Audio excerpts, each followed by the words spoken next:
Hi, in this video, I'm going to show you how you can change out the SIM card in your Galaxy S9. So you're going to need a SIM card and a SIM removal tool. If you haven't got access to a tool, you can get away with a very thin paper clip or something like a little screwdriver. So on this phone, the SIM tray is located just here. You can see that there's a tiny little hole just here.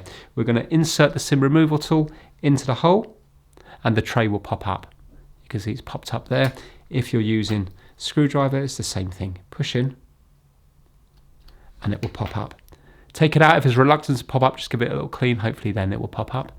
And on this particular model, we have an option to have two different SIM cards in it, so you can have two different numbers. You can see this is SIM 1 and this is SIM 2.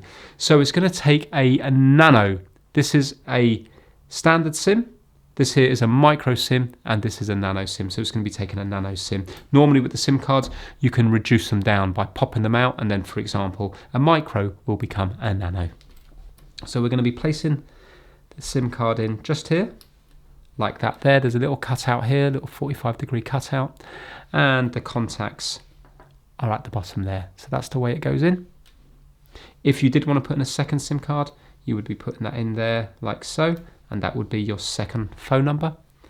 If you wanted to extend the storage of your phone so you can store more videos and photos, etc., you can put a micro SD card in there, in that slot there.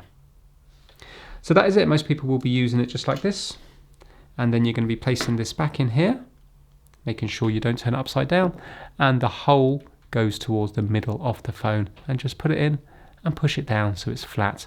And that's it. That's how to change out the SIM card in your Samsung S9. Thanks for watching.